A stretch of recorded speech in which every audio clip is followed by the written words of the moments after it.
Imagine this. You're Geralt stuck on a beach with no gear, dodging an Ofieri mage's one-shot fireballs whilst his goons are swarming you. Or you're Ciri, dashing from crones who just won't die, feeling more annoyed than challenged. Picture facing Dettlaff's bat tornado, sprinting away like a coward because it's on death march and you know that you are cooked if it hits you. That is the Witcher 3's boss gauntlet. Some brutal, some tedious, and all of them are testing your sanity. And I suppose that is the purpose of today's video. I'm going to be ranking the toughest of them in my experience. But I won't just be ranking the in-game bosses. I'm going to be splitting this video into two sections. First, the 5 hardest bosses in-game, and in my opinion the ones that were the most difficult for me on the harder difficulties especially. And then we'll flip over to the lore side of things where I'll be giving my supposed controversial takes by counting down the 5 most powerful characters from 5 to 1. I'm sure the comments won't have anything negative to say at all about my opinion, and especially when their favourite character isn't on the list. So I fought these fights, I've read some of the books, and now it is time to put all of that to use in today's video. If you're a fan of Witcher 3 content, or just any Witcher content in general, please be sure to consider subscribing. I post weekly videos which I'm sure you'll find enjoyable. But without any further ado, let's get on to the video and my top 5 hardest in-game bosses and my top 5 most powerful characters in lore.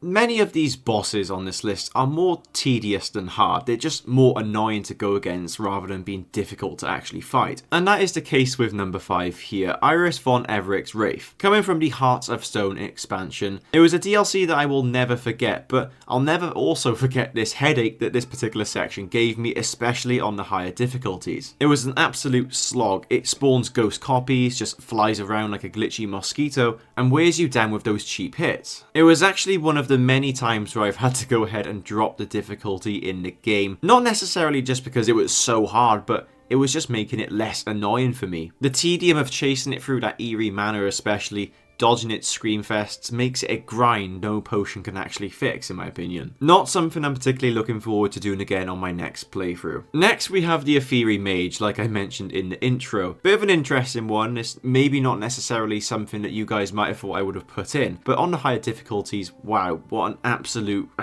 It's so unbelievably annoying. When you're spawned on that beach with no gear whatsoever, or I suppose no gear, because that's the impression that I was under. My first few times I actually did this, I didn't even realise I could go ahead and equip my armour from my inventory. So that probably would have helped in my experience with this boss, if you would even call it a boss fight. His minions that are spawned in are easy pickings if you don't get swarmed by them, but the mage, he's a 1 or 2 hit nightmare. Fireballs that melt your health completely, while Geralt moves like he's waddling through mud. You can't dodge fast enough. You can't close the gap without eating a blast of fire. Overall, it was just a terrible experience. If you have played the game just for the story on the lighter difficulties, you might not sort of relate to this kind of explanation because it isn't the case on those easier difficulties, but go ahead and try it on a harder one and wow, I think you'll understand where I'm coming from. Now, another really surprising entry into my list is going to be the crones fight with Ciri. Hard?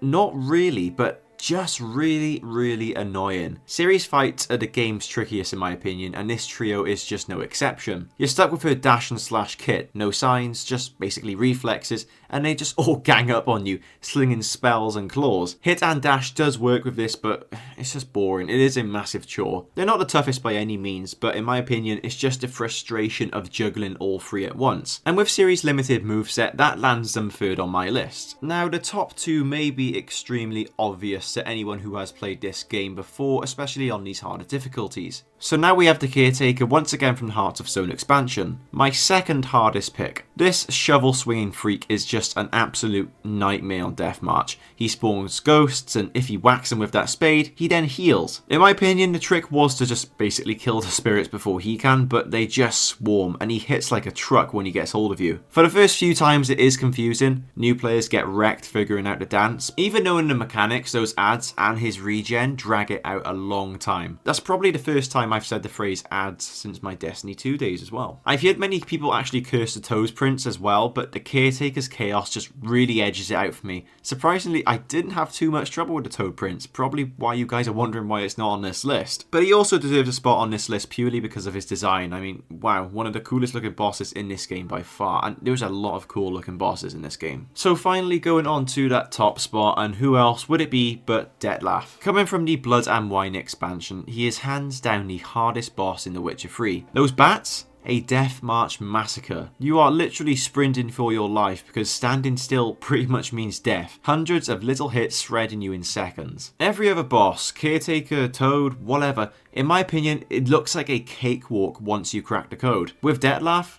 even knowing to run, dodge and counter, he's still an absolute beast. Highest damage output in the game, relentless pace. It's the only fight that has forced me to rethink everything in this game. And yeah, it was a pretty cool way to cap off the best DLC that gaming has ever seen. So those were the people in-game that tested us. Some hard, but a lot just really infuriating. But I'd like to think in this universe, power is more than just a game mechanics. It's the lore too. It is a massive part of the Witcher universe. So I'm going to flip the script and count down the 5 most powerful characters in The Witcher 3's world from 5 to 1. Ranking this kind of section is super tricky because there's lots of opinions from different people. Geralt did lose to Yen in The Last Wish, for example, yet he went ahead and beat Dettlaff in-game, something that I just don't think Yen could ever comprehend doing. A buddy of mine said that Yen and Geralt's death and revivals in their headcanon juiced them up a little bit, but it's an interesting topic. It's so many factors to it and so many different opinions. Anyway, here's my take on it. I am going to go ahead and put Dettlaff at number 5. Like I previously just said, I would have put Yennefer here, but I just don't think Yennefer would be able to beat Dettlaff. You could say I'm being pretty harsh on Yen. She has some pretty good feats in the game. She was able to hold the gym without completely destroying the place, which takes a lot of strength to do, but I just don't know. I just can't get my head around the fact of Dettlaff losing to Yennefer. Nothing against Yennefer, although I am Team Truss. I suppose you could also put Regis at this same 5 podium along with Dettlaff, both being very powerful vampires. In lore, obviously, they're both being higher vampires, a very rare breed with insane strength, speed, and that misform that he can just slaughter people in. He wipes out Beauclair's knights like they are ants, and his bats swarm a city-level threat. Geralt does take him down, sure, but it is a crazy fight. He's here mainly because he is a force of nature, but I do think others outclass him in scope. Next, I am going to go ahead and put Geralt of Rivia on the list. Witcher mutagens obviously make him a freak of nature, even getting him expanded and improved on in the Blood and Wine DLC, which isn't something that people factor in too much. Superhuman reflexes, senses, and stamina. Obviously swordplay as well that carves through monsters like butter. Lore-wise, he's killed Dettlaff, Vilgefortz with assistance in the books, and stacks wins against odds no human could touch. Yen has bested him before, but I'd like to think that's magic, not might. That's a pretty poor excuse to have it lower than him, to be honest. But the collection of people who Geralt has actually defeated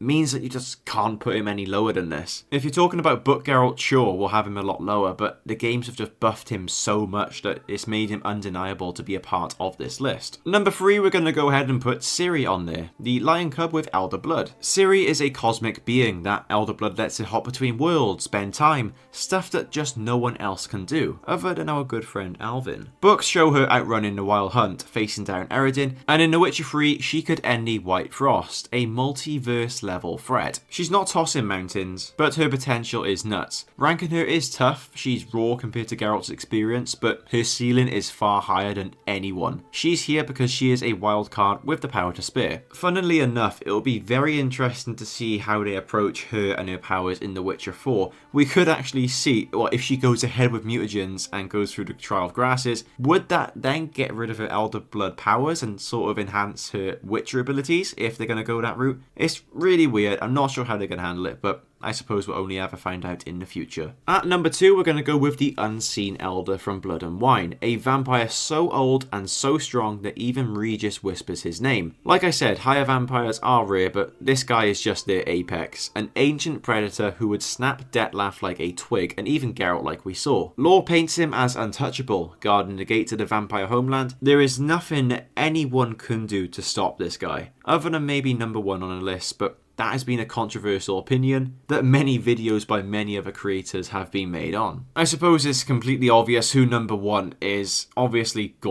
Dim, the devil incarnate. He's quite literally rewriting reality. Time stops when he claps, snap, and you dust. He traps souls, grants wishes with a twist of course, and just outsmarts everyone without breaking a sweat. Lore hints that he is beyond mortal rules, a cosmic trickster who'd laugh at Ciri's Elder Blood or the Elder Fangs. Geralt does banish him, yes, but it is a riddle, not a fight. Dim's untouchable otherwise. I never actually got around to doing that riddle on my first playthrough because I saw a video on someone playing through it and I was just so scared. I was absolutely petrified. I knew I was not doing that, so I went ahead and spared Ofieri. He is the number 1 because he is quite literally a god in a peddler's coat. Nobody is topping that. And I don't think even the Unseen Elder is able to beat him because who's going to stop the man who can stop time? But that's going to top off this video anyway. Thanks very much for watching, and I do appreciate if you have watched through all of these terrible opinions. Please be sure to try and educate me in the comment sections. I'm sure many of you are more informed than me. I don't doubt that whatsoever. Watching back, that sounded really sarcastic, but I'm being serious. I'm sure many of you are actually more informed about it than me. Drop your opinions in the comments. Make sure to like if you did enjoy the video, and also consider subscribing if you want to stick around for more content.